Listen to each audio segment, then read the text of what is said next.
the recognized symbol of excellence in collecting podcasts.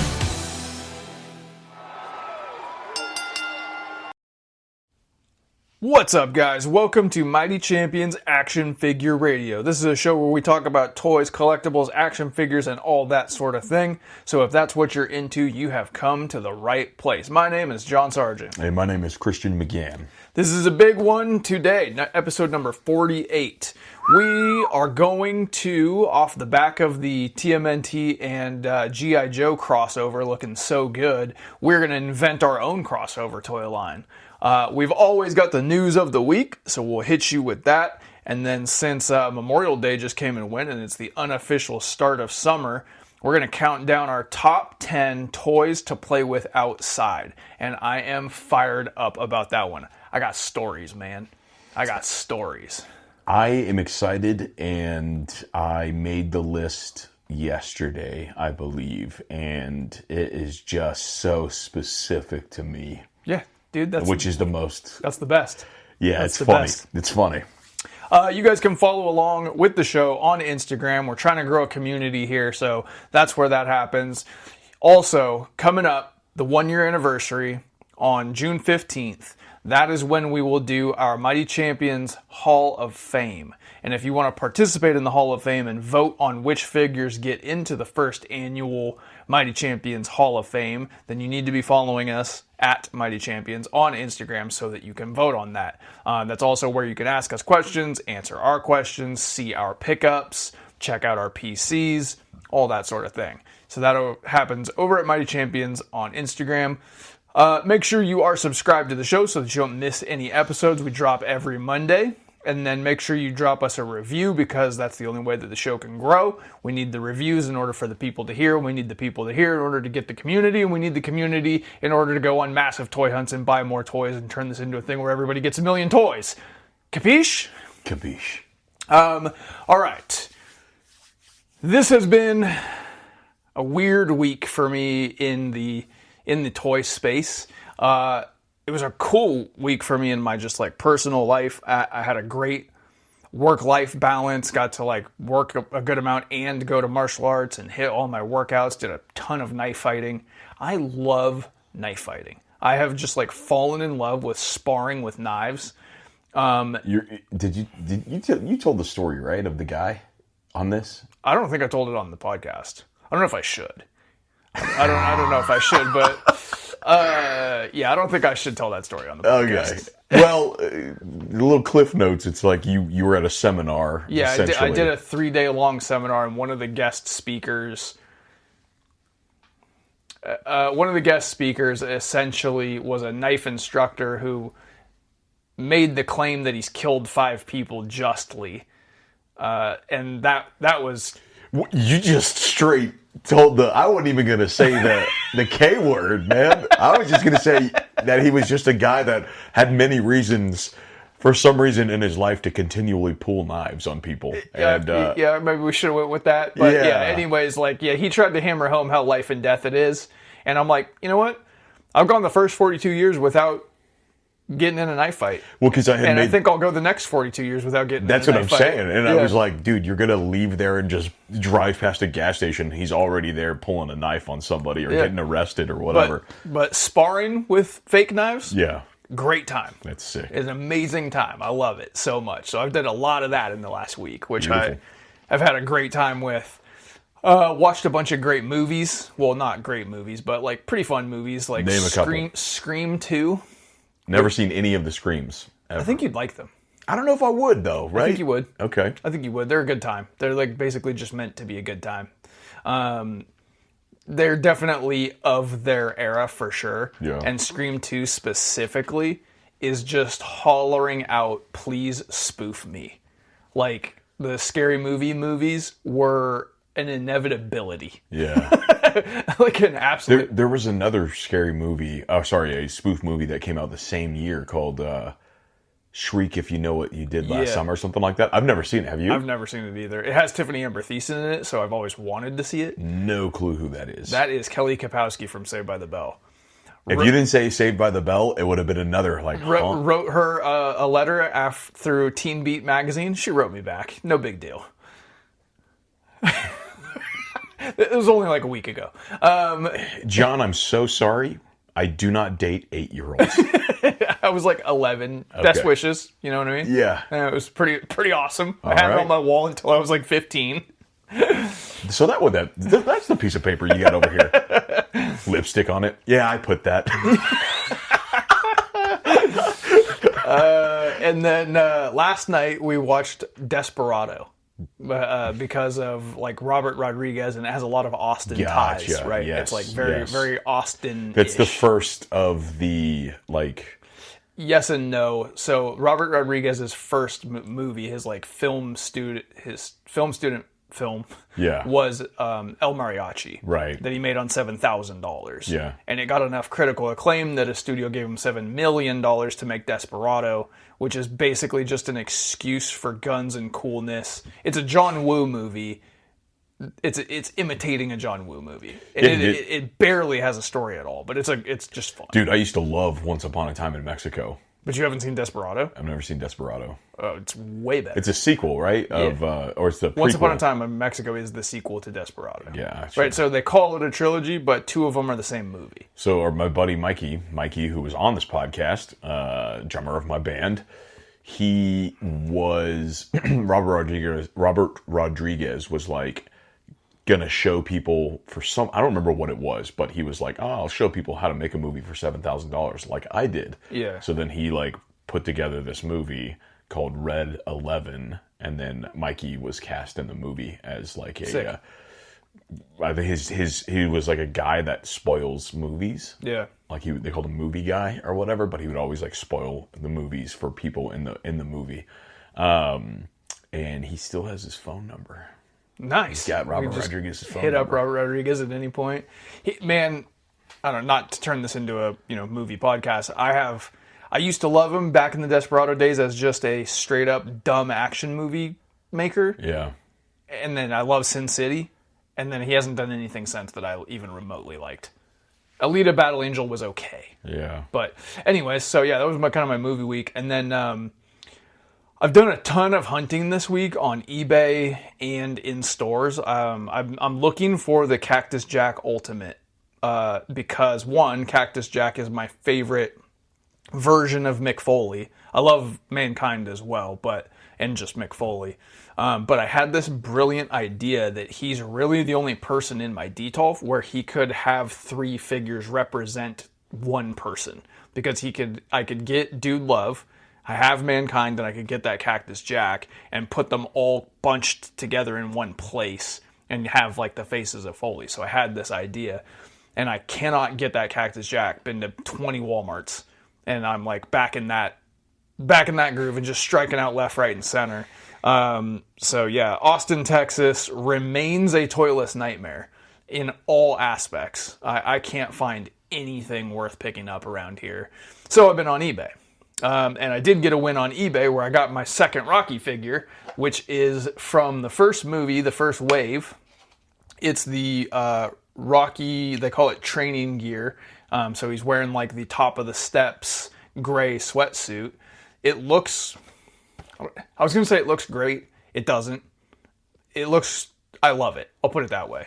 The face sculpt is really weird. And the hands are bloody because he's been punching, a side of beef. So it's kind of doing two moments at the same time, which I don't really necessarily love, but needed it, have it, great condition. Box is like pretty good. I'd give it like a 8. No, it's a good box other than like the top. Yeah, I'd give it like maybe an 8.5. Love the presentation on these figures, so I'm going to keep getting these Rocky figures. Like the flaws don't bother me. This is what like we've been talking about, where when it has the trifecta, you can overlook the problems. Yeah. No, I don't mind, obviously. Like, yeah. He does look like Silvio Dante from The Sopranos. He absolutely does. He looks like old Stevie Van Zandt. He does. Which I wouldn't mind having a figure of, so, And then right before you got here, I wanted to talk to you about this. I had an idea for a display. Okay. So I'm watching the Major Wrestling Figure podcast, and Matt Cardona is trying to figure out what to do in his toy room. And he brings up Johnny Gargano, who's a wrestler and a toy guy. And I guess in Johnny Gargano's room, he has pegboards. like you see at the store that you Yes. put the actual Hooks and stuff, yeah. into.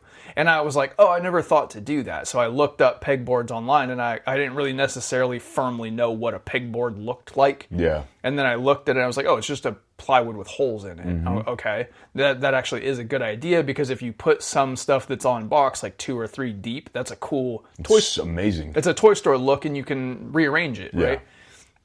And then I'm looking around my room going like, okay, maybe the space above the closet and like to the ceiling, that like, 1.5 foot or whatever that I have like my on card or something like that, that could be 2 or 3 deep, and I can rearrange them.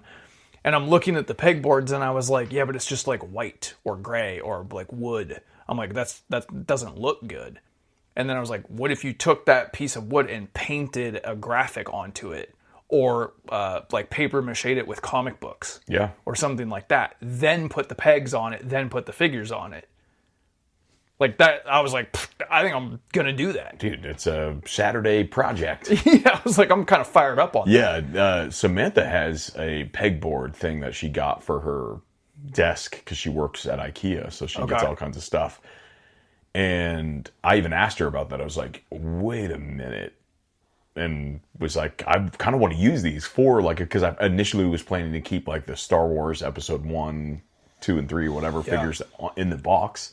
And I was like, I could just straight up do that. Just have a portion where it looks like a toy store where there's just like stuff on the pegs. And then I just quit thinking about it. So it's a good reminder. Maybe if I get around to taking down these sports sections, not taking down, but moving these sports sections, I could replace them with a pegboard and just Mod Podge comic book pages over the top of it, or whatever section it ends up being. Oh, dude, when I start getting DCs next year. There you go. Yo. I mean, you could do a couple different. You could do like, if you did Marvel pegboard, then you could just do like Marvel comics. And then if you do a DC pegboard, you could do DC comics. I could move Batman the Animated Series off the wall onto the pegboard. That actually, I think, is the way to go. And just make it a Batman pegboard. Yes. I'm 100%. I'm getting juiced. What's your toy week been like? Yeah, so today is Saturday, and it was going to be potentially a day in which buying toys was on my radar. And you had gone and done a recon. Yeah, we had a toy store move in our area, and I went and looked at it, and I'm not trying to hurt anybody's business, but let's just say that Austin remains a toyless nightmare. Yeah, they basically just didn't. I mean, they didn't have anything that you collect, right? Yeah. And nothing really super new. And I think just they were doing a grand reopening, and it was kind of, so you went ahead and you did some recon, and I'm waiting for the bat signal. Right, I'm waiting for the beacon of Minas Tirith for my Lord of the Rings people out there, to whether or not, like, do I got the green light to go? You know what I'm saying? I'm a cop sitting in the car waiting, whether or not to kick the door down, right? So and then dump your coffee out the window and hit the gas, put the freaking the cherry on top, the little cherry on top, and then so anyway, you were like, come over and record whenever. And I'm like, so nothing? Question mark. And then you're just like, it's the same stuff. And then I'm like, gosh. So anyway, I was pretty mad because I was like, when I got toys on my radar and I know I'm going to pull the trigger on some toys. Oh, we need to come up with a term for blue.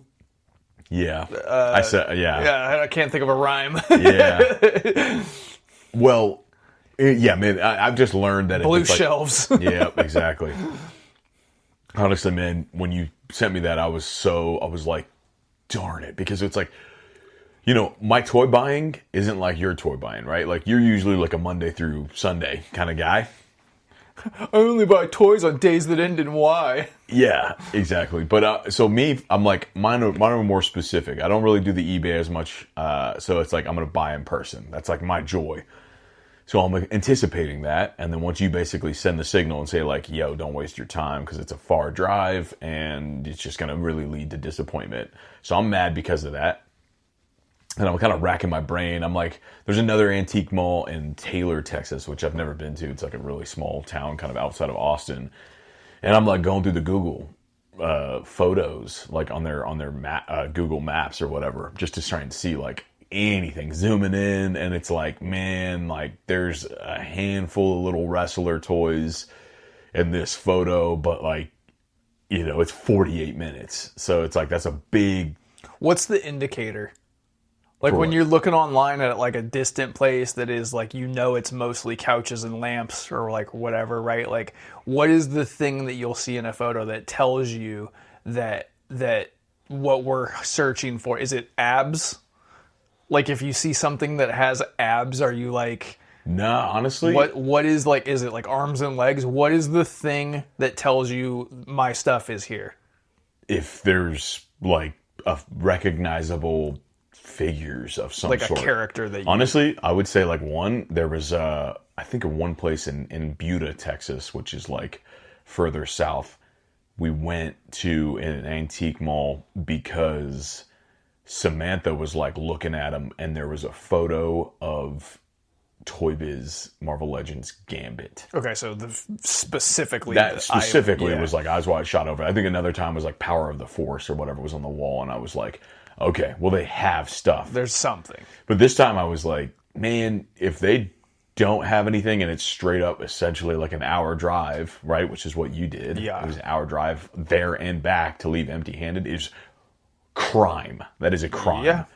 And even you posted, it's like you went to Walmart or something afterwards, right? I went to Walmart afterwards because I was still itchy. Well, because the roads are so ridiculous that I ended up missing a turn and was right next to this Walmart. And I was like, I'm going in this Walmart. I told you, I was like, we're going to this Walmart. And left there empty-handed as well. But stopped and gave Whiplash the finger.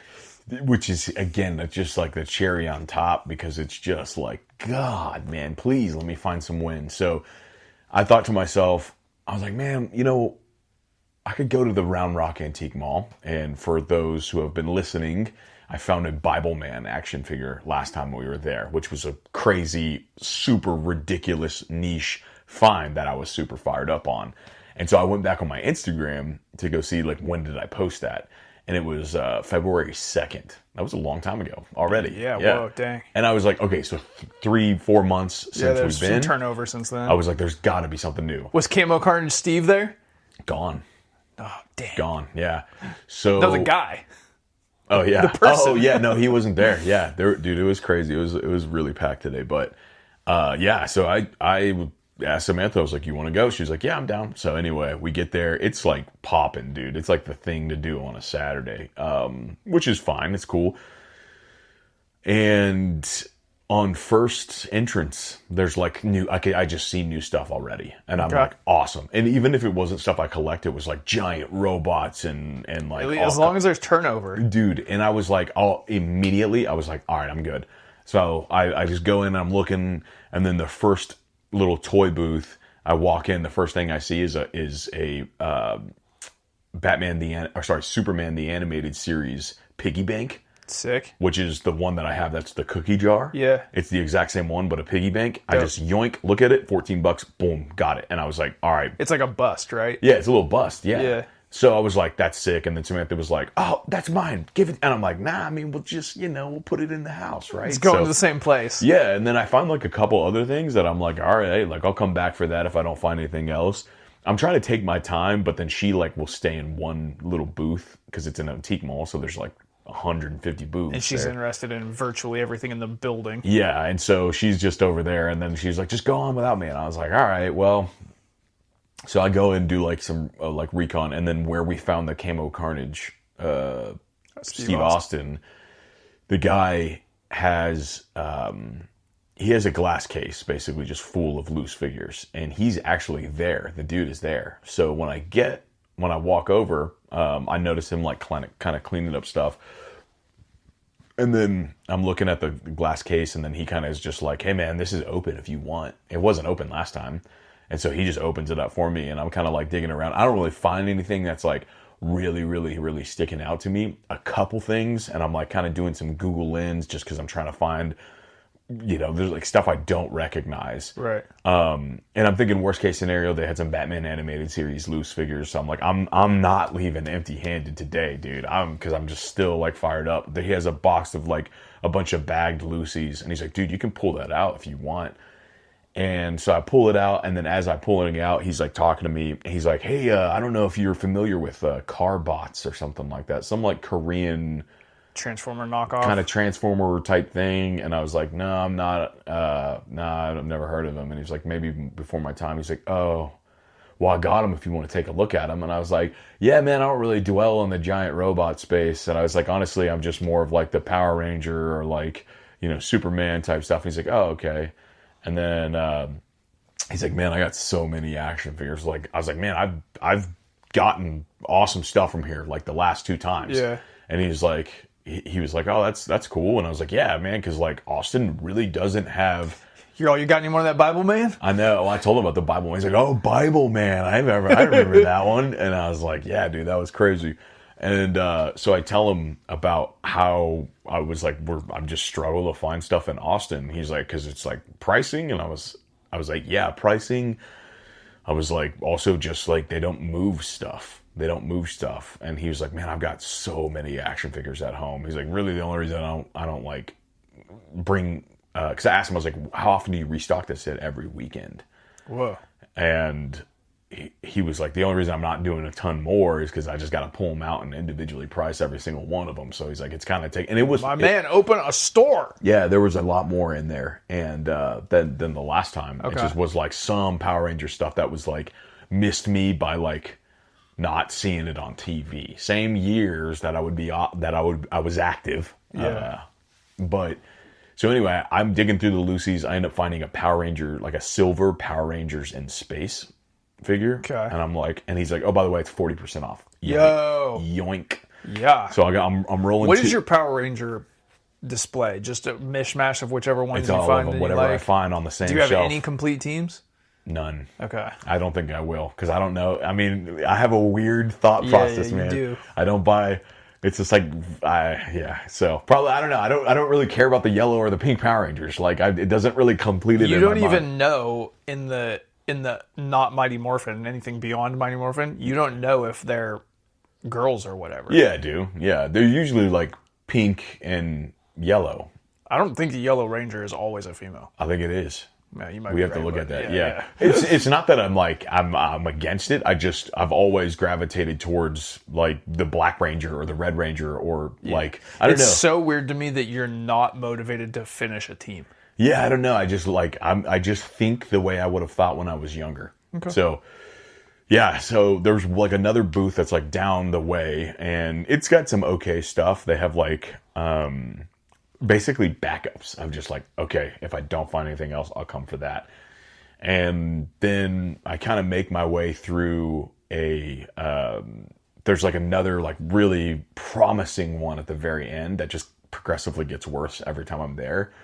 Yeah, I know which one you're talking about. Yeah, and it's like I'm like, okay, because this is almost, it's like the last final one, and I'm like, please, please, please, please, please. And then I go in there and there's just nothing. And I'm like, God dang it. And then I'm like, well, there's a bunch of like these aisles that I haven't really hit. And from what I found, it's like you kind of have to dig.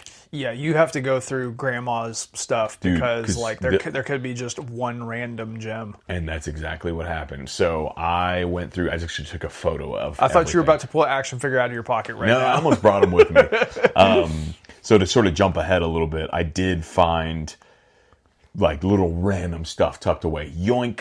Like, just like, wait, what? So you got a bunch of stuff? I got like, let's see how many items I got. 1, 2, 3, 4, 5, 6. Wait. Yo, all right, dude. 6. What'd you get? Go. So, found some freaking Power of the Force tucked away in cool. Grandma's attic. Got R2-D2. Nice. The green card. Oh, on card. Yeah. R2-D2. And then I got $5? Dude, yes. That was the other thing. $5-6. Like, beautiful. Yeah. $10 I saw today. Yep, exactly. And then I got a snow trooper with the Imperial issue blaster rifle. So On card? yeah, Fire. just cool little gas, man. And so like I said, the Power Ranger in Space Silver, I'm gonna take some photos of them tonight. And then I don't really find anything else. And then that very other end of it where it's got like the really cool statues and stuff like that. Yeah. What the AI art and all that is? No. That's the one that is like progressively getting worse. I got you. So on the full, like if you walk in towards the right. So anyway, I go over there and I'm like, man. And then I look and there's just like a row of Lucy's that I'm just like, yo, hold on just a second. There might be some gas in there. Some Power Rangers, Marvel, all like 90s basically. Cool. And then I noticed this Wolverine, Toy Biz Wolverine, that I was like, oh dude, I forgot I had that figure, or somehow got it. Somebody gave it to me. And it's like a battle damaged version of him. You're talking about the X-Men Toy Biz. Yep. Okay. Like 90s Toy Biz, yeah.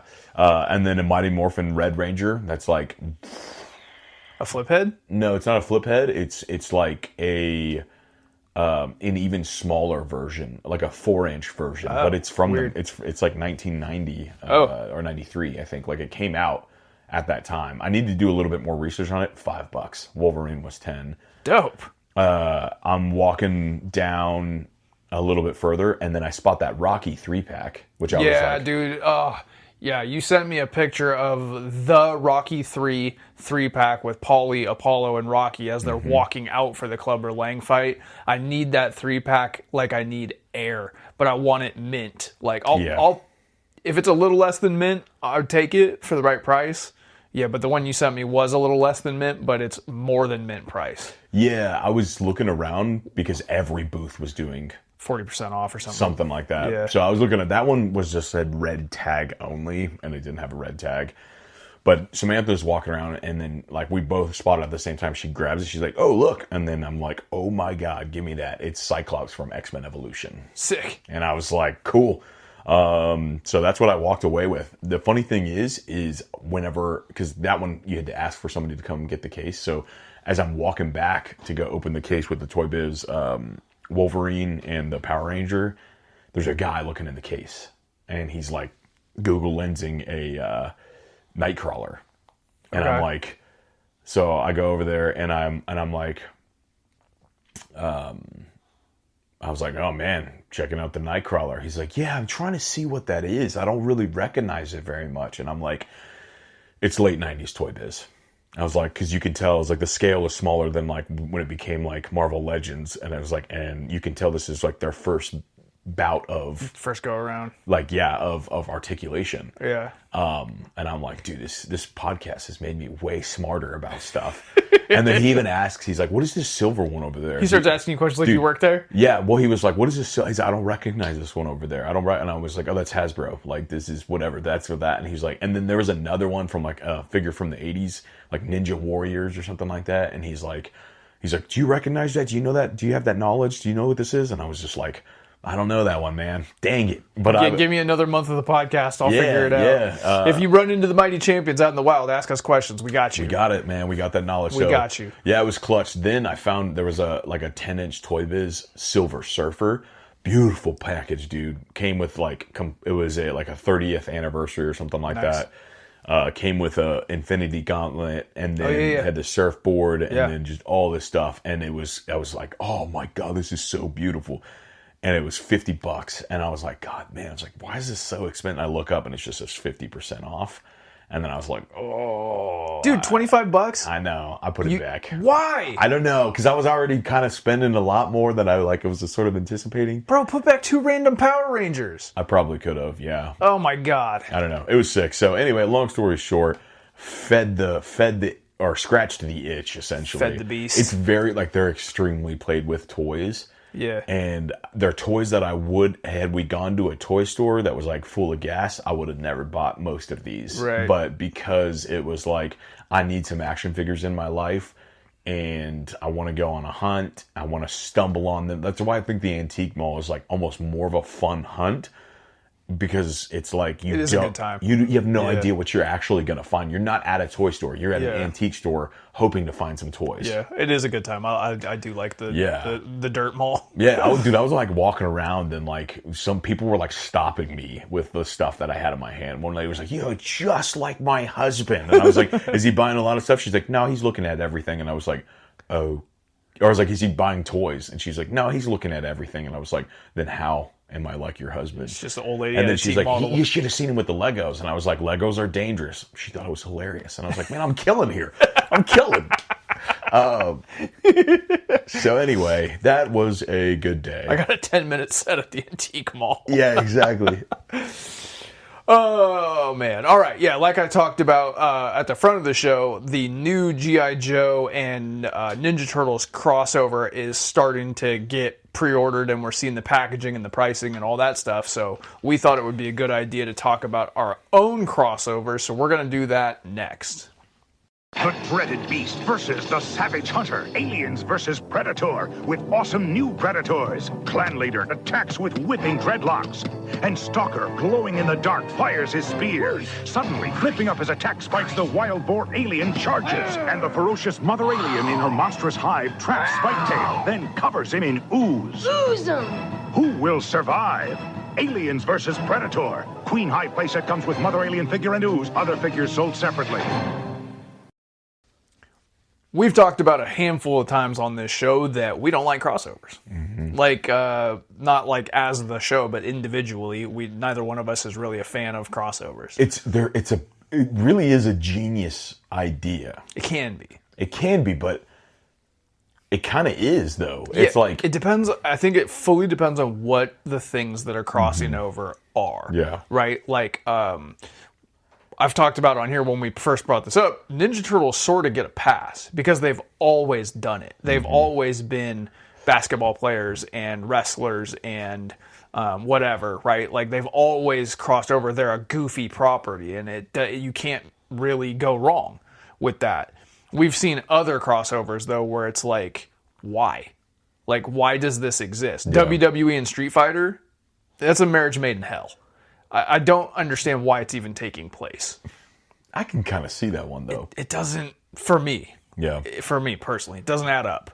It's two things I like that I don't need together. It's peanut butter and spaghetti. No thank you. You know what I'm saying? Yeah. But I do think this G.I. Joe Ninja Turtle one that's, like, about to hit is, like, peak. Like, that's as good as a crossover can get, and they're $17. That is the best part about it. The box is great. Like, they look good in box and loose. They're cheap. Like, nailed it. A+. I'm not going to buy them. It's not for me. Right. But I love that it exists. It looks like toys for kids. Yeah, it does, because they're Playmates. Yeah. This is Playmates going out on their sword. Right? Like, love it. Yeah. So that prompted me to think about, like, okay, like, what would be a crossover that I would be into, right? So that's why what we're going to do here is invent a crossover toy line. You want to go first, or you want me to jump in? I want you to go first, but before that, I was like, I think it was yesterday or the day before. I think it was yesterday.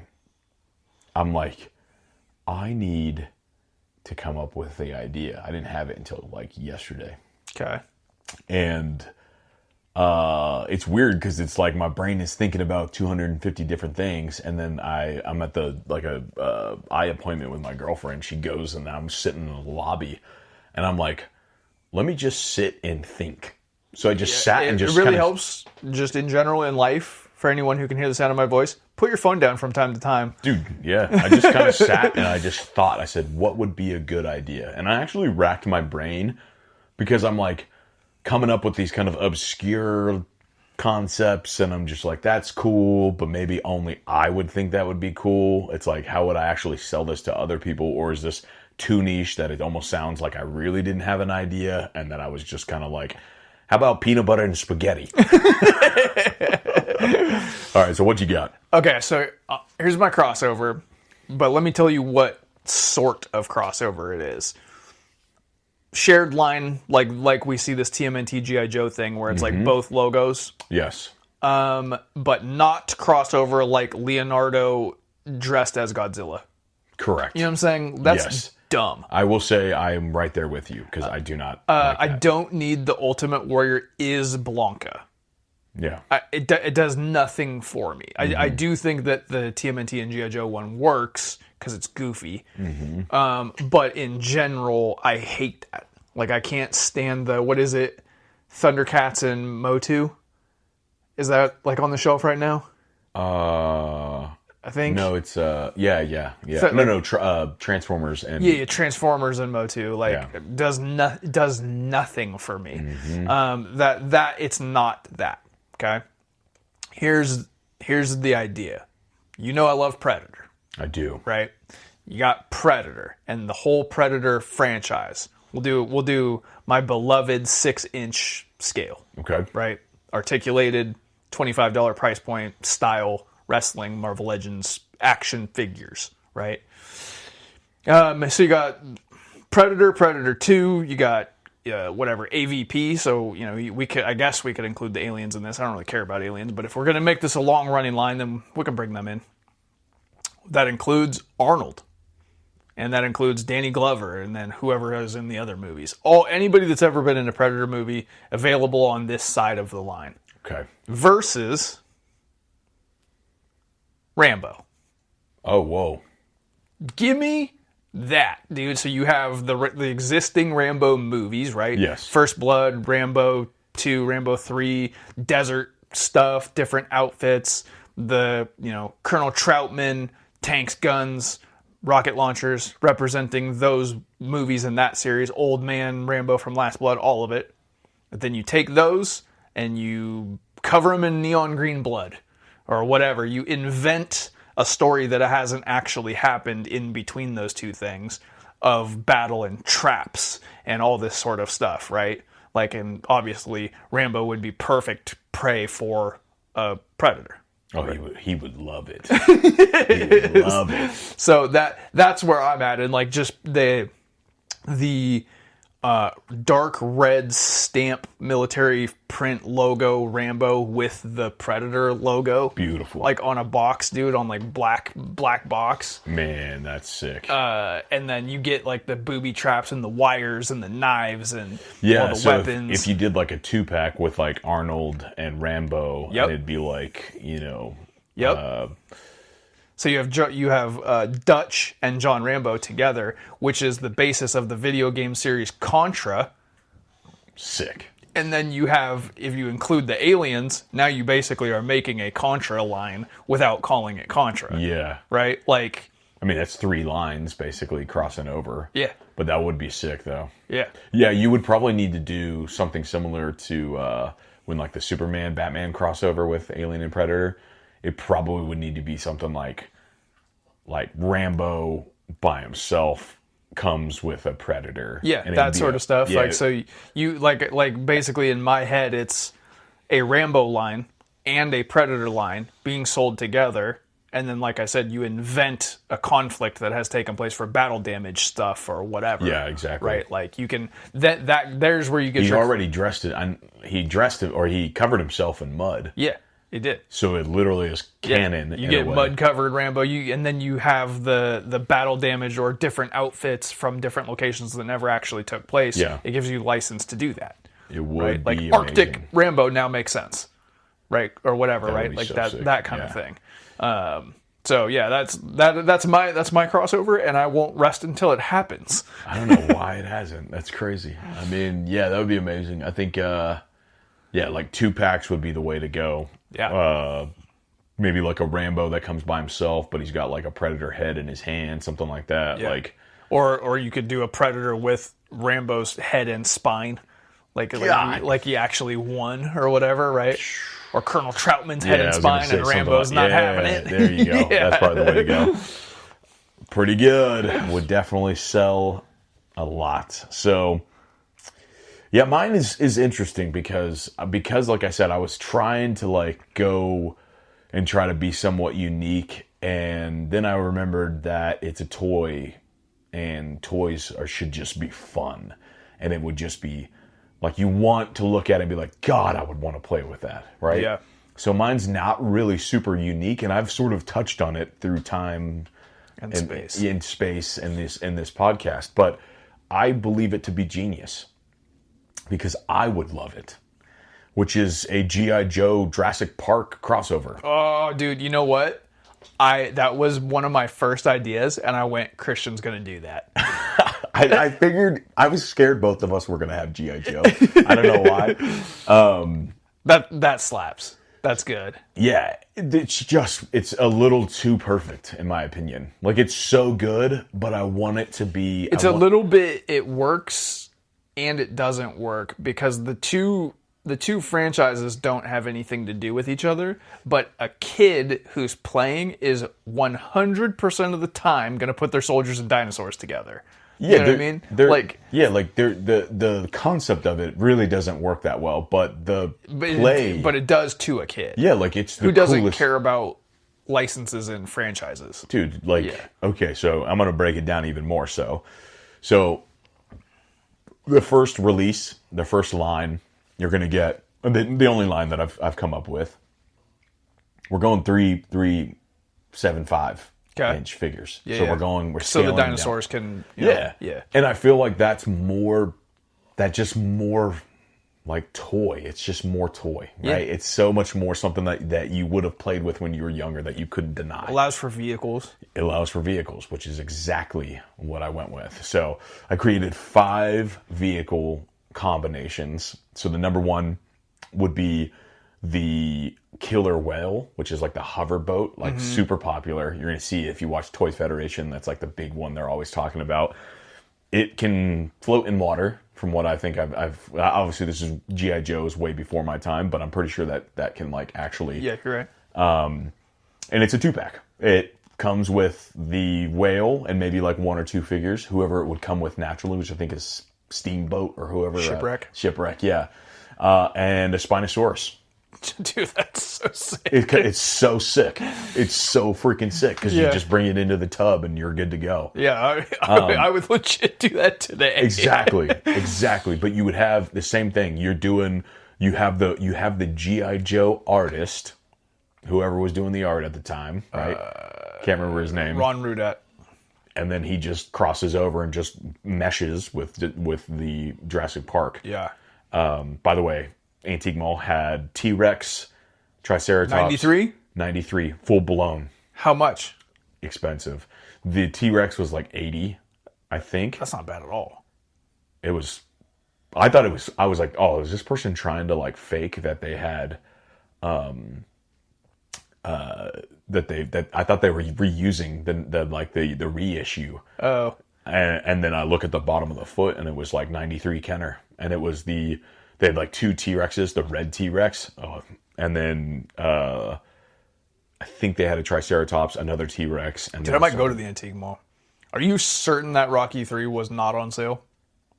I mean, you would just have to do a little bit of digging. You could probably even ask him, like, if you're like, hey, is any of this on sale or whatever? I might have to go check this out. Because when I went over there, that one time, Bible Man, I bought both those figures, and then they were like... happened to be on sale. They were like, oh, it's $14. I thought it was going to be like 25. Yeah. So, yeah, you never know.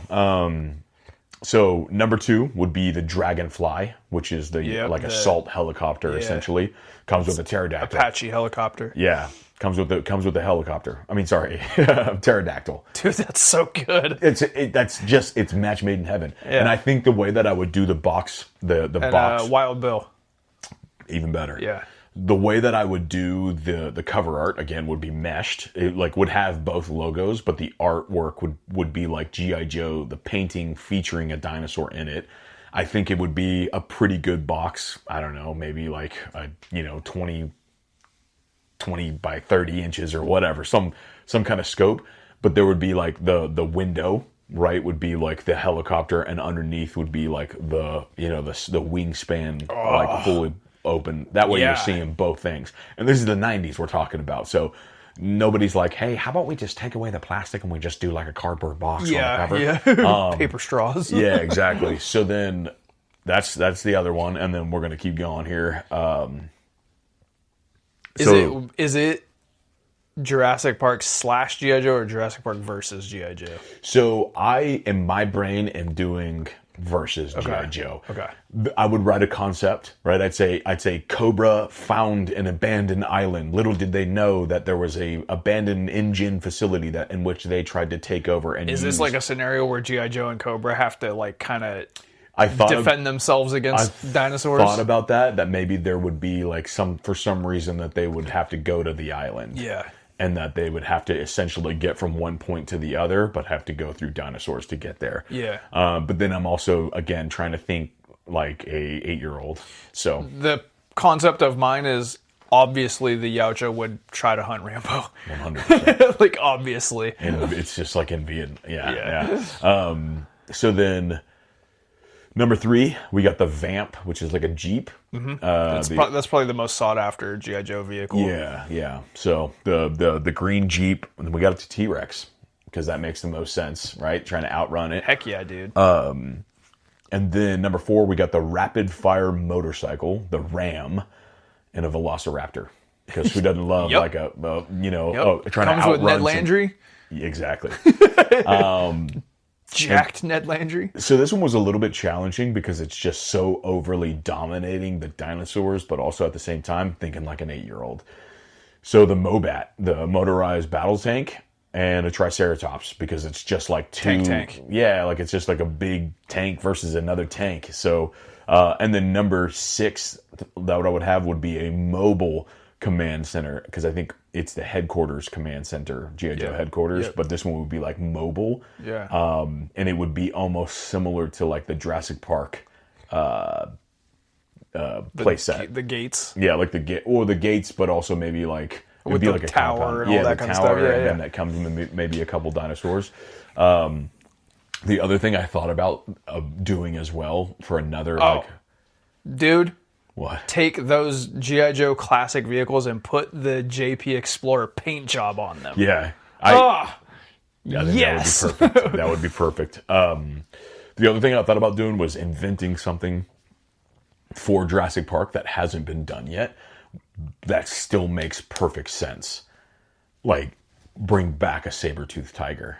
Yeah. And with the Wild Force or whatever they're called. Is a saber-toothed tiger a dinosaur? No, but it's like a prehistoric beast. Yeah. Close enough. Yeah. Yeah. So like, you come across some saber-toothed tiger, or there's a video where the kid's saying saber-typh tuger or something like that. I don't know. Cracks me up. But My dog is saber-toothed tiger. well, there you go. So yeah, I think that would be cool as like an additional thing. Come with like a big giant saber-tooth, massive teeth hanging out. So yeah, man, that would be mine. That's brilliant. I love it. Yeah.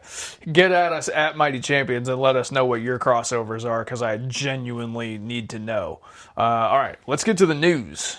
New at 11, buyer beware. A local family is outraged over a Teenage Mutant Ninja Turtles toy that they bought for their son. It says a variety of phrases, but the family believes one of them includes a swear word that starts with a B.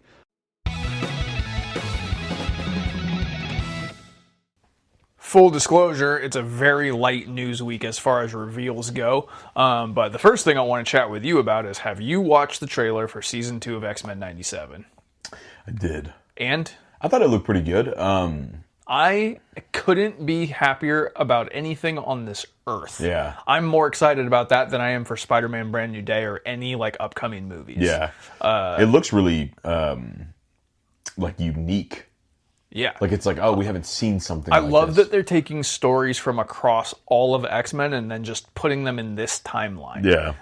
And like putting care into it. And it means another wave of amazing figures. Because the Marvel Legends X-Men 97 figures have been spectacular so far. And you can tell in the trailer that there's an effort to get more costumes and more characters and more out of this. We're seeing the 90s X-Men wave happen again. Yeah. And I couldn't be happier about it, man. And it was for me then at, 9, and it's for me now. Like, they're aiming it at me still. Yeah. And I absolutely love it.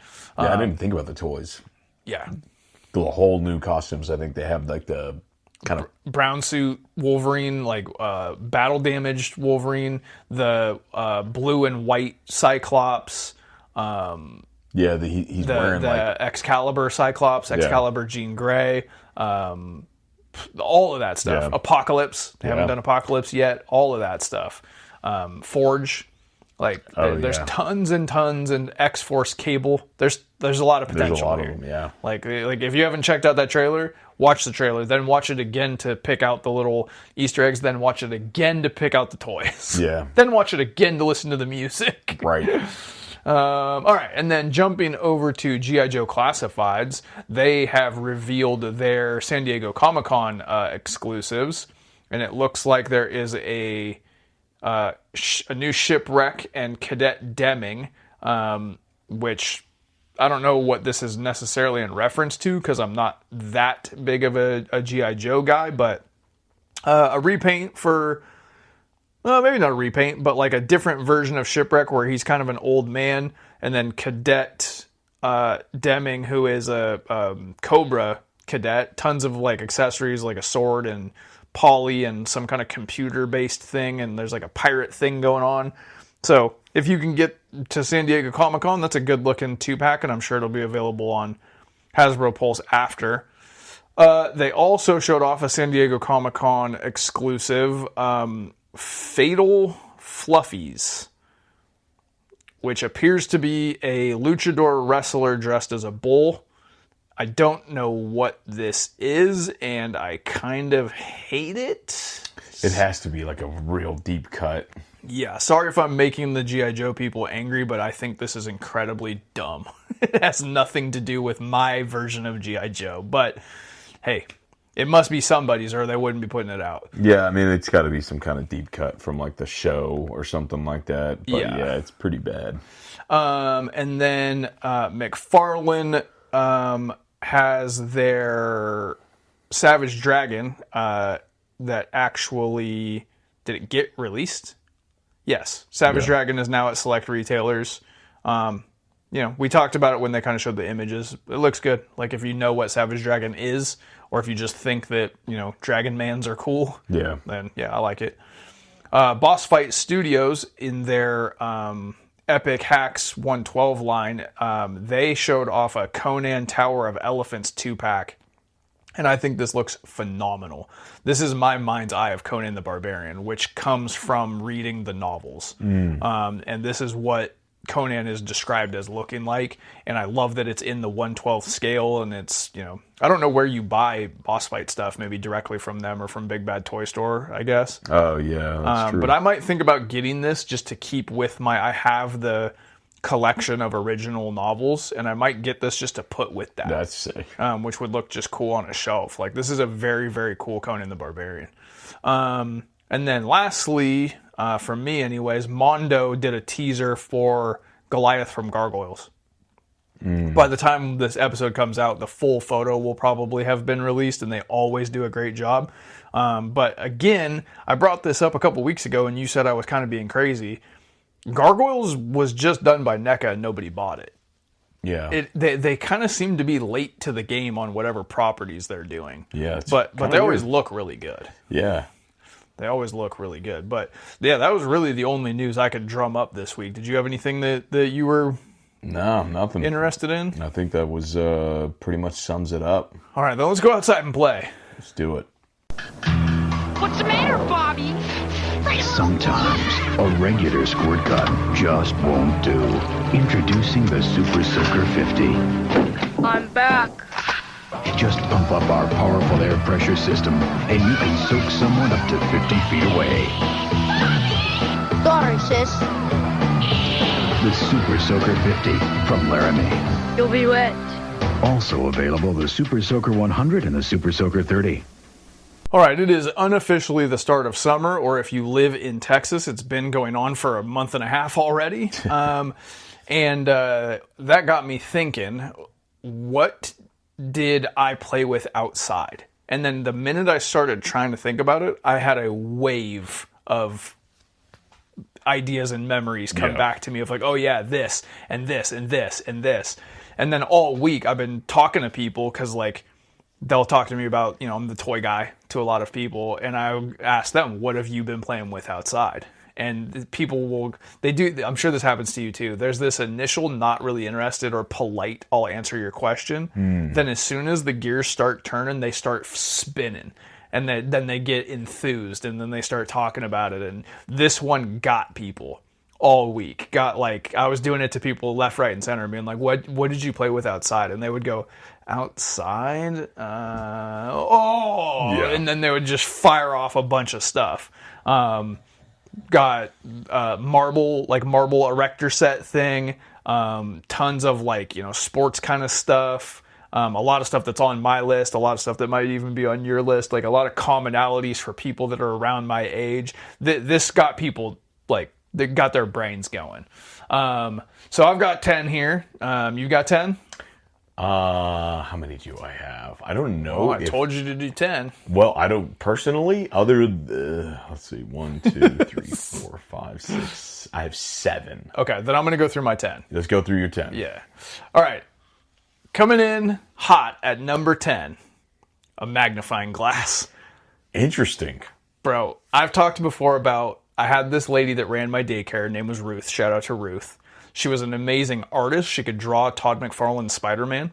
Wow. And she was my babysitter off the side when school was not in session also. And her son, Billy, obsessed with Jurassic Park, Earthworm Jim, things like that. He would scream, make her take us to the store.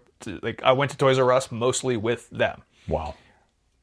Being at his house a lot, we just go outside with magnifying glasses, dude. And Even with all those toys. You get science, right? Find a ladybug, check it out, right? You get discovery, and you get mayhem, because then you Start burn an ant pile with it. I've never done that. Yeah, of course you haven't. I mean, I just I thought it was myth. No, it's real. It's real, but it's fun no matter what you're doing with it. You know what I mean? Yeah. A magnifying glass when you're a kid, you're curious, you get a different view of the world, find out some stuff you didn't know about. It's great. And then burn some stuff. Solve some clues. Yeah, solve clues, exactly, dude. Solve clue. Is that a thing? Discover a clue, find a clue. Find a clue. Yeah. So that's number 10. Number 9, classic, water balloons. Dude, Beautiful. you show up at summertime with just some water balloons, everybody goes crazy. Man. And then me and my next door neighbor, Gary, we were young entrepreneurs. And when I say young, I mean 6 probably. And we had This is a couple of idiots, is all. We had the brilliant idea. I knew, obviously you're 6, you don't know anything at all, but I did know that you could sell people convenience. Okay. And I was like, people, all of them, Yes. the humans, are tired of filling up their own water balloons, right? They're exhausted. They're adults with jobs and kids, and they got too much going on. They can't be stopping to fill up their own water balloons all the time. So I said, let's walk to the store, buy water balloons, and this 2 of us at 6 years old left home, went to the store alone. Insane. Bought a pack of green grenade. With what money? My dad used to empty his pockets onto the banister every day, and Yes. there would always be $5 in change just sitting there, right? So grab the quarters Help because yourself. we knew 4 quarters equaled $1, so Yeah. get that much. Wow. Walk to the store, which is probably 2 miles away, Oh my God. through the woods. You'd go through the woods and then exit the woods to get there. Oh, it's awesome. Buy grenade-themed water balloons, right? Bring them back, fill them up, tie them, not too big, not too small, nice water balloons. And try to sell them. Get a table, take it down to the end of the driveway at the street, and set up a water balloon sales stand for the day, right? Cheap too, $1. So You should have filled them with lemonade. Lemonade. Also full balloons of lemonade. business was not booming. Turns out nobody was in the market. Oh my we were ahead God. of the times, man. Oh my God. We were just too early to market. So that's amazing. I grew up in my journey in life is hilarious. And I grew up, my dad was a pastor. We lived on the church property. And so Explains so much. dude, Explains why you Crazy. weren't killing stuff with a magnifying glass. Okay, we're gonna have a segment soon because we definitely need to about like our arch villains, like our arch enemies when Yeah. we were younger, because every kid has one. Yeah. And I've got some amazing stories for that. And just living on the church property is amazing. But anyway, we would live on the church property with my dad co-pastored, so there was another pastor, and they also lived on the property. And so it was like this like triad kind of experience. But we would do vacation Bible school and VBS, as we like to call it. So vacation Bible school, some of the most amazing times of my life, dude. They were just like magical experiences. And we would do things like that. We would do a water balloon fight, like massive water balloon fight, where you're just grabbing them out of a cooler and you're like, you know. If anybody's never experienced that, you haven't lived a full life. It's one of the funnest things that you could have done. It's amazing. And then for some reason, one year we did a shaving cream fight. Okay. So everybody was running around with shaving cream, and all I remember is the burn in my eyes. Yeah. Because it was like, Yeah. didn't think about that. That was probably the Gillette days. It was straight up Gillette, like the one that Newman has in Jurassic Park. Dude, and all I remember is screaming and crying, and there was probably 20 other kids screaming and crying, waiting to be hosed off because we were all like, This was a bad idea. and then like there were like eating contests as well. I don't even, man, it's just that, yeah. Anyway, Vacation Bible School as a homeschooler, man. Water balloon fights, dude. Yeah, so, all right, what else I you got? bet you wish somebody would have been there to sell you I would've bought already 'em. filled water balloons. Man, that's hilarious. You could have saved moments. I would have loved to know, like, the cost, how much time it took y'all, and just how bad it flopped. Dude, I was thinking about this morning and telling the story, and I was cracking up thinking about it. And then I was like, you know what, though? It filled a day. It occupied a day. And knowing parents during the summertime, that's all that there is on their mind. How do I fill this day for this kid? Yeah. You know what I'm saying? Like, that's the only thing that they have going on in the summertime, and that filled the day. Dude, what's hilarious is I feel like if you were just like at the end of the day, like 0 sales, and then just like pulling out a notebook and then scratching it off the list, like selling water balloons, and then just imagining what other The stuff other is, schemes. the other schemes that you crossed out that bombed. Oh, it's hilarious. All right, coming in at number 8, an absolute classic. Not one person that I pulled this week didn't include slip and slide. Oh man, Slip and Yes. slide is one of the greatest inventions that man has ever come up with, and the fact that someone gets hurt every time it time. comes out, someone gets hurt. Big time, And yeah. yet we still pull it out and we still use it and we still sell them. They're I wonder if they still make them. They do. Yeah, they're bigger and greater and longer, and you can attach multiples of them now. Yeah. And stuff like that. It has evolved with time. But you want to talk about classic? When we do the Hall of Fame, we might have to have an outdoor category, and slip and slide might just automatically get entered because it's up there with Slinky and Barbie, and just every single person has interacted The with concept, people who have had a big yard. Yeah. Our youth pastor had like a really big backyard, and essentially had like 400 feet of tarp, and then it was just like mowed some grass, and then just they like set it up where it was like downhill, and then it was just like, so it was just the giant thing. Yeah, it's just that's what you can do with a hose. exactly, You know? Sprinkler dude playing out in the sprinkler. Yeah. That's not on my list, but it should That be. should have been on there. Yeah, The sprinkler. Yeah. Just sprinkler. Number 7. I don't know if this is one of those things that is only in your worldview while you're this age, and then you just lose track of it, or if it stopped being a thing. Okay. I don't know which is the case. But number 7, Tonka trucks. Yeah. No, that's good. Like big yellow, like excavators and trucks and tractors. And like I don't, they probably go by whatever vehicle name, but we just called them Tonka trucks. Dude, I saw one today. I got kind of fired up on I it. would rock a Tonka shirt and I've seen it on 80stees.com. Like, I'm a big Tonka guy. Dude, back in the day, man, it was just like big old truck was just like got your engine revved. Dude, trucks are cool. That's it. You've seen me geek out over monster trucks when we're looking at stuff. And buy any, I just think they're cool. Yeah. So Tonka trucks, dude, outside where they clutch. belong. Fill the back with dirt, dump the dirt out, fill the back with dirt again. Oh my god. Move your action figures around from place to place, Yeah. right? You need jumps, right? Who's building the jumps? Obviously, the Tonka trucks are building the jumps, right? Beautiful. That kind of stuff. Number 6, another all-time classic, and if you haven't interacted with it, I feel bad for you, Super Soaker.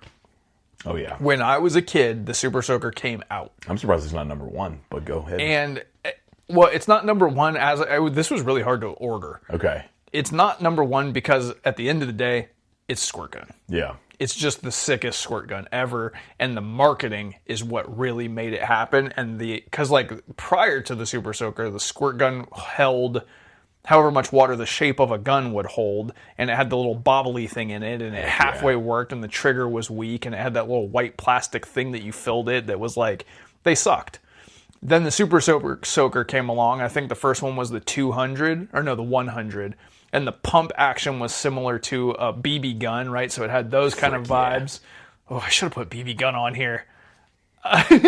and then they were like, hey, guess what? They called that the 100 because here comes the 200. It holds more water. And then here comes the 300. The 500 is a backpack. And it was this escalating scale of I need it, I need it, I need it, I need it. Because they were cool and because you could win. Right? Like if you had the 500 and somebody else had a 100, they were boned. Like it turned water gun fights into something real. Just like military sales amongst kids. Yeah, dude, it was part of the military industrial complex. It was the same thing that like kids buying Rambo toys and all that. It's the same vibes. It just isn't violent, but it's the same mechanisms. Water guns were just like, it was a necessity. Yeah. Number 5, G.I. Joes.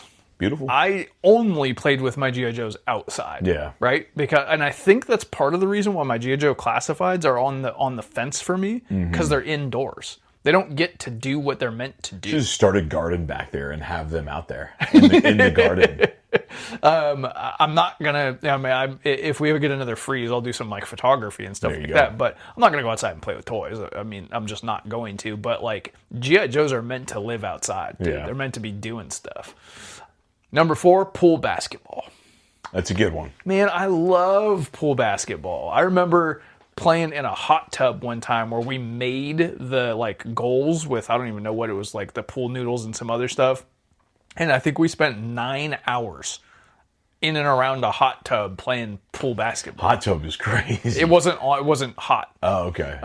But like, man, I could get, if you're like, hey, you want to go spend the day playing pool basketball? I'd be like, yes. Yeah. Yeah, yes, I do. Dude, there's if this isn't on the list, trampoline. Oh, good call. Trampoline. I never had one. Okay. Quick trampoline story. Please and thank you. Every group of friends had the kid that no one else liked, but he's in the group of friends anyway. Okay. And in my group of friends, it was this kid. It was me. Yeah. It was this kid named David. And in high school, my buddy Ethan, who I've brought up a bunch of times, who watched Mortal Kombat 9 times in one night. Beautiful. He had a trampoline in his backyard, and it was sort of on like a mild hill. It was like flat enough that you could definitely use it, but it was not flat, right? And we're in high school. We must have been freshmen. I don't think any of us drove. And we decided to all skip one day, go to Ethan's house, jump on the trampoline. Nobody tell David. We don't. Oh, you suck, man.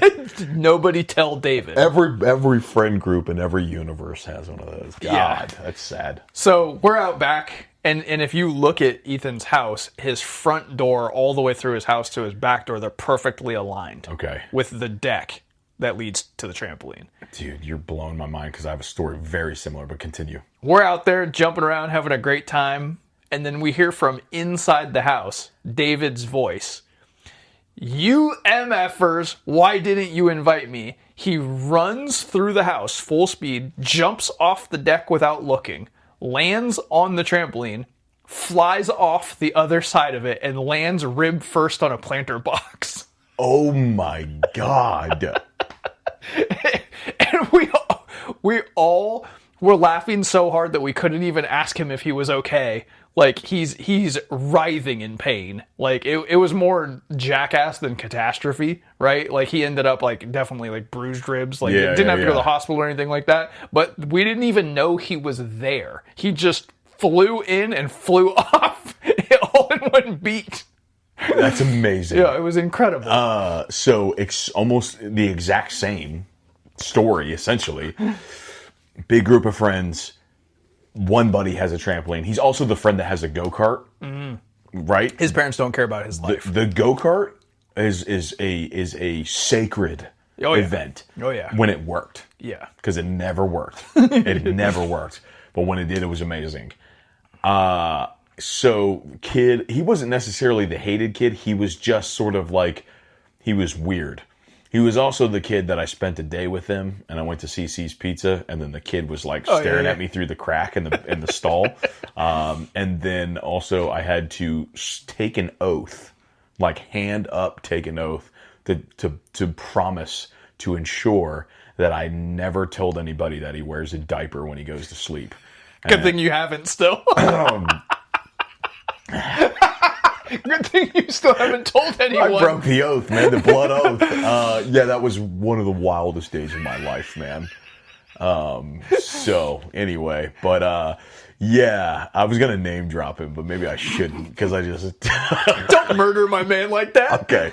Oh my god. So anyway, we're all on the trampoline and like text it to me. Yeah, there's a handful of friends that I like. There's like two friends in particular, and they're like straight up. They're just daredevils. Like I skated at the time, skateboard, and or maybe that came a little bit later. But they were like really good at skating because they weren't afraid of like daredevil-y acts and stuff. Yeah. Like they were like kick flipping downstairs. I was the fat friend that was like, oh man, my shoe keeps coming untied every time I'm getting close to the stair. I don't want my shoe to come off, but I'm too scared to go down there. Yeah.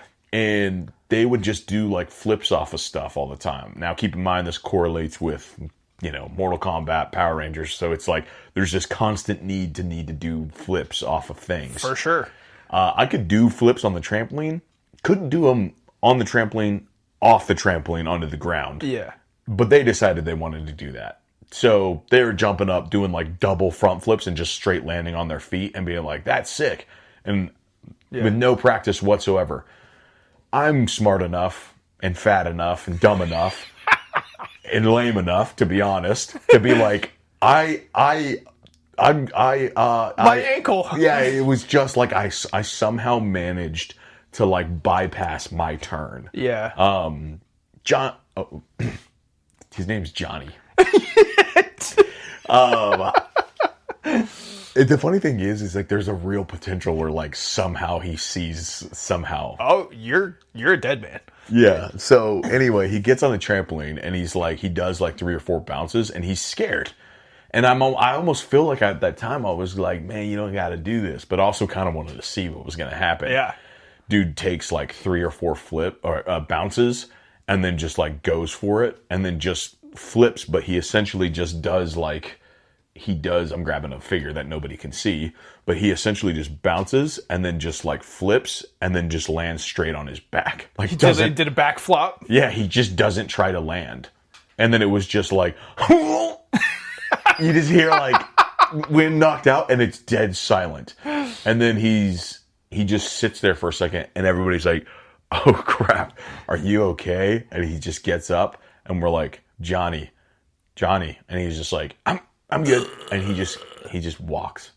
He just walks off. Into the darkness? Basically into the sun. He just goes into the house and we never see him again for the rest of the night. It was amazing.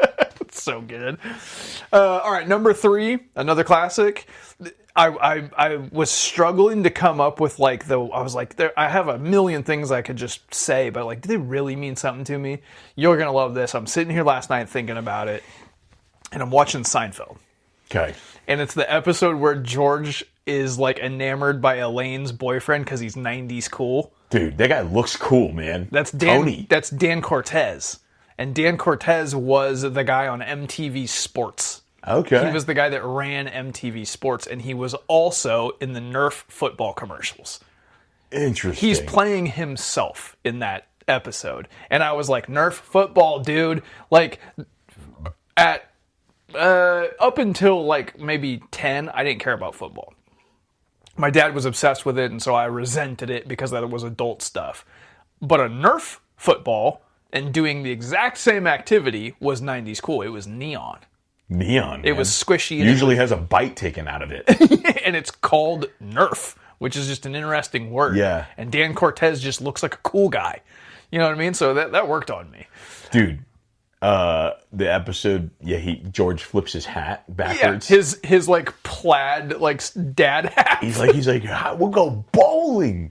How about bowling, huh? He's all, bowling's crazy. Bowling's George, insane. I don't know about that. And he's like, yeah. He's like, how about rock climbing? Rock climbing, huh? And he's like, you drop a bowling ball on your toe, you'll see visions. Kramer, what are you doing tomorrow? Manana? I'm doing nada. Yeah, that episode's so amazing. good. Dude, he reads Superman comics too. Yeah. He's like, Tony, I brought you Superman. Yeah. I was like, man. I love that you're as in love with Dan Cortez as George is. I was like, that guy's a cool guy. All right, number two and number one because they're genuinely sentimental to me. Okay. Like truly sentimental to me. Number two, a shovel. That's real. That's real. Dude, digging a hole, man. Just going outside and digging a hole was probably the first, like, just playing outside I ever did. Yeah. Like, I had a mission. How deep of a hole can I dig? That was a weeks-long process until I couldn't get out of the hole. And then I was like, okay, that's probably deep enough. And it never occurred to me to get a ladder. But, like, and I would also get like a trowel, like a garden trowel, and I would dig a long trench, and I would put the hose at one end, and G.I. Joes and Tonka trucks having a war on either side of that was like my jam. But my Uncle George, R.I.P. Uncle George, comes over one day to mine and my dad's brand new house that he had gotten after my parents had gotten divorced, and we spent like a transition period living in a trailer while we was looking for a house. And I'm showing him the backyard, right? You're 5 and you just want to show people your stuff, right? I think this is my 5th birthday, if I remember correctly. And I'm showing him my hole. Come on back here and show you something. And it had rained. Oh my God, even better. He goes, I'll give you $50 to get in that hole. Full of water. By the time he finished his sentence, you were already face first. Dude, I come back in the house looking like Rambo and Dutch, covered in mud, thick mud, inside the house. The adults lose it. My Uncle George is cracking up because it's not his house. Oh my God. $50 well spent for him. So you got paid?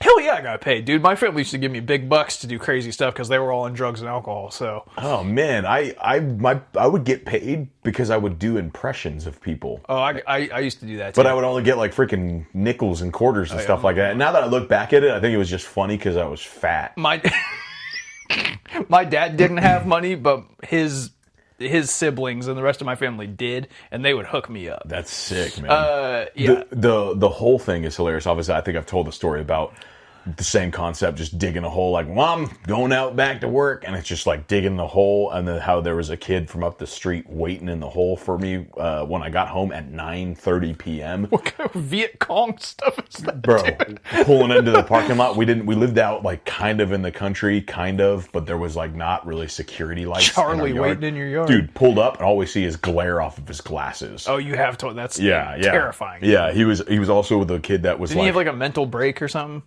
Well, he was like, yeah, he was not good. He was in like boot camp for something really, really, really, really bad. Yeah. And when he came over, he took his shirt inside out, and it basically just said like, you could still see the words like Bastrop County boot camp on the back of his shirt, but he flipped it inside out. And his parents were like 80 years old or something like that. He was the one that was like, you want to watch this? And it was a scary movie. And I was like, whoa. I don't think I'm allowed to. But the whole thing is like your first experience of free will. Yeah. You know? You like can affect the earth. You can affect the earth. Like you have the power to affect Earth itself. You can by be destructive. Digging a hole. Dude, one time we dug a dinosaur footstep. Sick. A T-Rex footstep. Yeah. And we were like, we're going to get somebody good. And we brought out this guy. We went and grabbed his dad, same kid with the trampoline, brought his dad out there. And we're like, we found a footstep. We don't even know where it came from. And he looks over there and he's like, where are the other ones?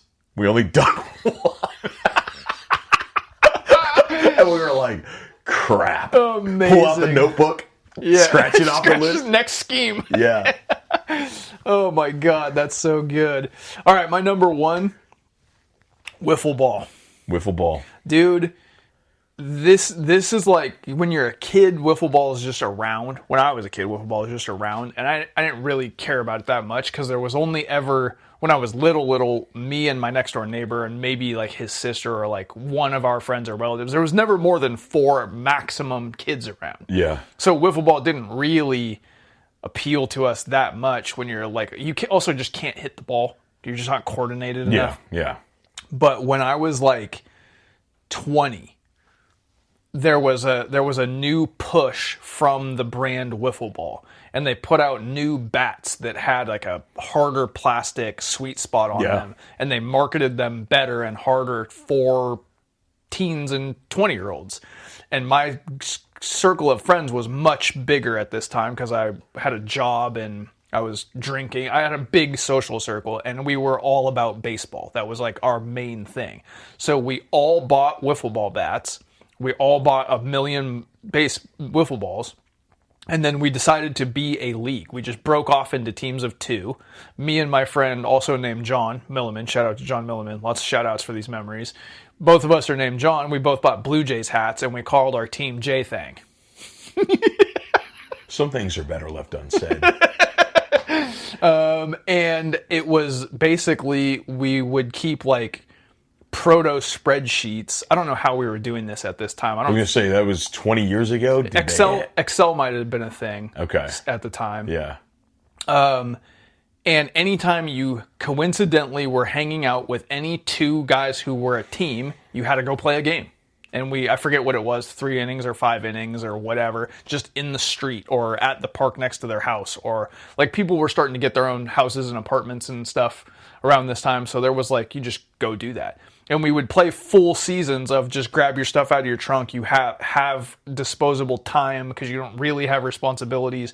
Go play a wiffle ball game, log your stats, and then go back to what you were doing. These are some of my favorite memories. Yeah. That zone in life where you're an adult but you don't have any real responsibilities. Wiffle ball plugged right into that zone in life, and I long for those days that are gone and are never going to come back. God, that's, you know what I mean? yeah. And wiffle ball represents that to me. So when we try to put together wiffle ball stuff at work and people are like, what is that? It hurts me. Yeah, that's really weird. That's Yeah. really weird. But no, I mean, that's extremely real. Yeah. It's extremely real. Okay, so I'm going to pull out my list here. Yours is very common. It can speak to everybody because everybody at some point experienced that. This one on my list is common, but it's very specific to like a handful of people.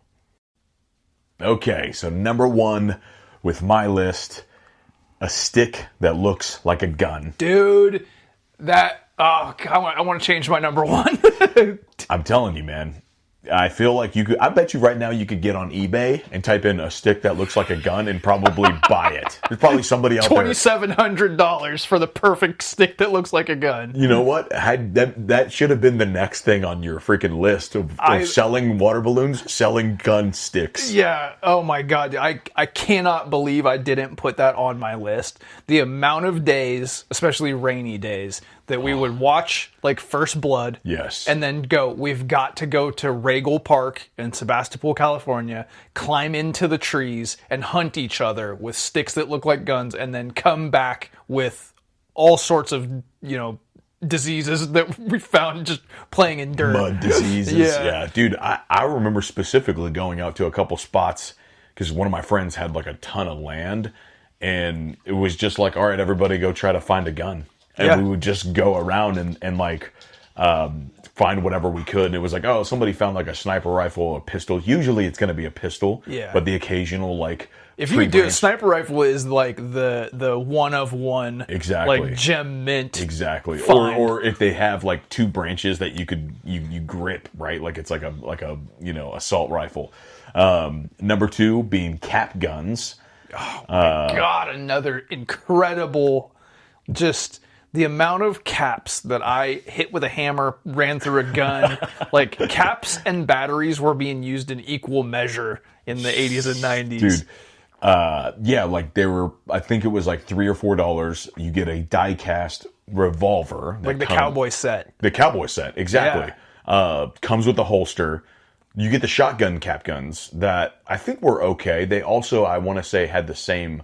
Like you would like break it open. It was like a break action or whatever they call it. Yeah. Where you would just like put the little like round. Like a little revolver kind of looking The revolver thing. one, yeah.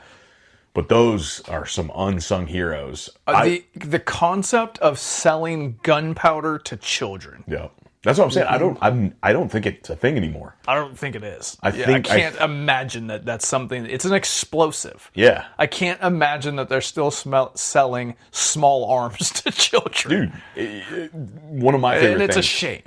I know. It's a shame. It was always a revolver, which I thought was funny. It was always revolvers, and they had the orange tip. Well, they had semi-automatic pistols, but it had the paper. The paper that yeah. would like feed through. Yeah. And I never preferred that because you could see the paper and it ruined the illusion. It ruined it. Like broke the illusion. It broke the but illusion. The revolver was what was up, and then changing out the round revolver thing felt like what you saw in the movies. Dude, I'm telling you, man, there was like a period where I was just walking around the yard with my holster on, just My neighbor mows his lawn with 2 6-shooters on. Cap guns is probably what made him be like that. Exactly. That is sick. Okay, this one is super niche and super specific to me. Hopefully somebody out there can ride that wave with me. A machete. Frick yeah, dude. Dude, for some reason, man, having a machete at my house, again, kind of lived out in the country, it's just a full-blown sword. Yeah. So I'm like walking out there and like cactus or like some other weeds that would grow really tall. One summer, actually probably every summer, for some reason I just stopped going in our backyard. But there was like these giant weeds that were really thick but hollow. They were like this thick but hollow, and you could just essentially cut through them, right? Yeah. So going out there with like cactus and those, and then just like pulling out the machete out of the back of my shirt, and then just going after him. And then there was one time where I almost had like a "you'll shoot your eye out" kind of moment. Yeah. Where I found a machete, and it had like a really cool handle that almost was like a sword. You found I found a machete in the woods. And brought it back, and I remember somebody, I think maybe my mom and my dad were just like, you need to be careful with that or whatever, and I was like, yeah, and then I walked behind this like person's house, and on that church property I was talking about earlier, and there was a bunch of those weeds out there, and you could just cut them, you're whapping them down and whatever, and like I took one giant swing. And, you know, like the front of the machete is sharp. The back is like a flat. It's flat. I like take one giant... It's a wedge, basically. Yeah, I take one giant hack, and I come back a little too far and hit myself in the back of the head with the back of the machete. It just happened to be the flat side. And it was the flat side, and I just like... It like knocked me like my marbles for a second, and I just stopped, and I was like... Whoa! Like that was a close call. Way worse. So yeah, that was funny. But man, machetes were always a thing, and like I had 2 one time, and that was like our listeners in other countries are like the American experience. Yes, man. Exactly. Maybe not Australia. I think they come standard with machetes. Yeah, and so the next one, pretty similar to the first, but a stick that looks like a sword. Was huge. You weren't really like a fantasy epic kind of guy. Swords didn't really do anything for me. Yeah, you were when guns are an option. Never bring a stick sword to a stick gunfight, my friend. There you go. But that one was huge. That one was a little bit more rare. You're almost landing more into the ninja katana. Okay. Because of the curvature of most sticks, right? So you got more katana style. You're giving me a stick lesson right now. I'm just saying, like now, because when I say that, you can picture it. Okay, that makes sense. Yeah.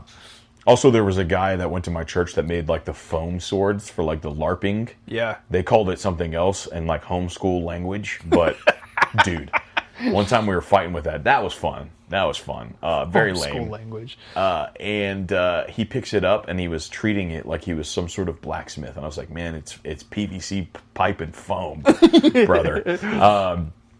You mentioned it earlier, a BB gun. Oh my god, man! I can't believe I didn't think of it. And a until pellet gun. Pellet is like a graduation. Yeah, we'll put it BB / pellet gun. Yeah. I can't believe I didn't add it because the amount of BBs that I ran through the Copperhead box, milk box filled with thousands or whatever it was.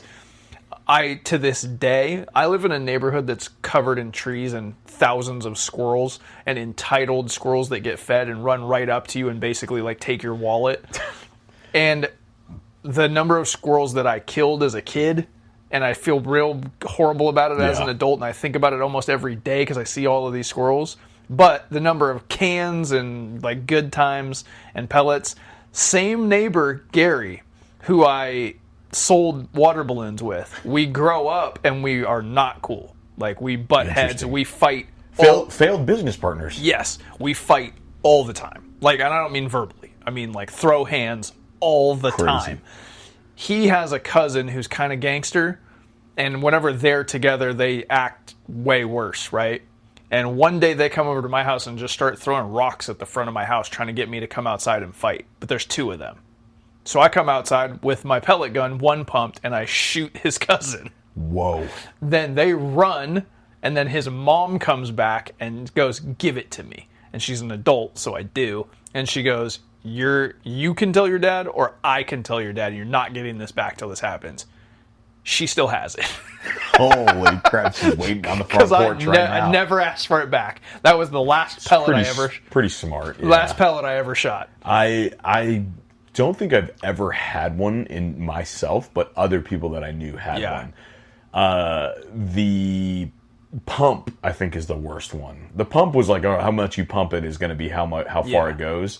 But the what was the other one? It was like lever action. Yeah, lever action. That one probably a little bit better. Yeah, less powerful, but man, super fun. And the pump was like the PSI on it was pretty close to like a 22 caliber rifle. Yeah. I mean, you could straight up, it would just be like a freaking bolt action rifle from the Western. So it was like you're playing cowboys, you got a BB gun, and you got your cap gun on the hip. Yeah, just you're in case. welcome.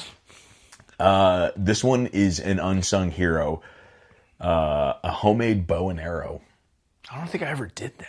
Really? Yeah, I don't know. I mean, I guess you weren't in the fantasy world. I had the Rambo bow and arrow. Yeah, I mean, it didn't really like work. That's what I'm well. saying. They never worked, but I would always go out and use the machete. I think the fact that it didn't really work was a deterrent for me. It was like they never did. You know, like you couldn't find the right amount of string or whatever. But there were occasional times where me and a couple buddies who would always play Lord of the Rings. Yeah, they were like woodworking pros kind of. at it. They made like some crazy bow and arrows, and so it's like, you know, you have a tree that looks like very full, and we would be like, all right, that's a cave troll, and then you shoot it, and it goes straight into the tree, and it looks like you're just like, hitting it on the dot. And my last one is a homemade lightsaber, which is something I'm still proud of to this day, because I loved the fold out one, like that you would get collapsible. The collapsible one, but it felt more like an ice cream cone kind of vibe. I don't know. It just didn't feel that was like one of those things that every time you picked it up, you hoped it would be cooler than it is. Exactly. Yeah. I what I would do is I would carry that on my hip. Okay. As, like when they move their cloak out of the way, they got that. So you would carry that on your hip to be your like standalone saber before you push the button. But I would get the back of a rake, because it's rounded at the top or at the bottom of the rake. What right? do you mean, the stick? The stick of the rake, but it's rounded. Yeah. So it's like, it's not flat, so it's rounded the way of at the top. Yeah. Yeah. So getting that, breaking that rake, throwing the evidence away so that Dad doesn't I don't know see what it. happened to the rake. And then using duct tape for like the handle. Okay. And then like drawing on it, like drawing a red button type of stuff, and then getting blue spray paint. Spray paint? And Spray then- paint. Yeah. Spray painting that bad boy, and then going to Jedi training school. God tier. Nice. God tier. Nice. And I've talked about my other, like, buying regular, like, toy guns. Yeah, like an filling M16, your house with the Punisher arsenal. filling them, and then spray painting them black, because orange and green just ain't going to get the job done, my friend. But, yeah. Amazing. Amazing summer. This is one of my favorite conversations I think we've ever had. Yeah, it's a good one. And hopefully you guys enjoyed it as much as we did. Get at us at Mighty Champions. Share your playing outside memories, because, like, I know they're good. I know that they're good. Also, you're going to want to get on the Hall of Fame voting when we start getting that up. So get over there at Mighty Champions. Thank you very much for making us a part of your day, and we will catch you in 1 week. Peace.